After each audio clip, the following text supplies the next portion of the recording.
கடலூர் மாவட்டம் சுந்தரபாடியில் கத்தியால் தாக்கிவிட்டு தப்ப முயன்ற ஸ்டீபன் என்ற கொள்ளையனை போலீசார் துப்பாக்கியால் சுட்டு பிடித்தனர். மேலும் விவரங்களை தருகிறார் நம்முடைய செய்தியாளர் செல்வகணபதி. செல்வகணபதி, வணக்கம். மேலும் விவரங்கள். வணக்கம். சிதம்பரம் அருகே உள்ள வல்லம்புடி கிராமத்தைச் சேர்ந்தவர் கஜேந்திரன் என்பவர் வீட்டில் நேற்று முன்தினம் 20 பவுன் நகை திருட்டு போனது.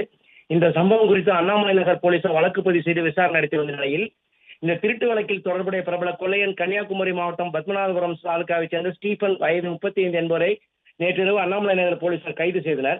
பின்னர் இன்று காலை கைது செய்யப்பட்ட கொள்ளையனை அளித்த தகவலின் பேரில் போலீசார் சிதம்பரம் அருகே உள்ள சித்தலப்பாடி கிராமத்திற்கு மறைத்து வைத்திருந்த பொருளை எடுக்க அழைத்துச் சென்றனர். அப்போது கொள்ளையன் ஸ்டீபன் தான் மறைத்து வைத்திருந்த கத்தியால் காவலர் ஞானப்பிரகாசத்தை கிழித்துவிட்டு தப்பி ஓட முயற்சித்துள்ளார். அப்போது போலீஸ் இன்ஸ்பெக்டர் அம்பேத்கர் தற்காப்புக்காக கொள்ளையனை தனது கைத்துப்பாக்கியால் சுட்டு பிடித்தார். இதையடுத்து சுடப்பட்ட கொள்ளையன் மற்றும் காயமடைந்த காவலர்கள் இருவரும் அண்ணாமலை நகரில் உள்ள மருத்துவக் கல்லூரி மருத்துவமனையில் அனுமதிக்கப்பட்டு அங்கு அவர்களுக்கு தீவிர சிகிச்சை அளிக்கப்பட்டு வருகிறது.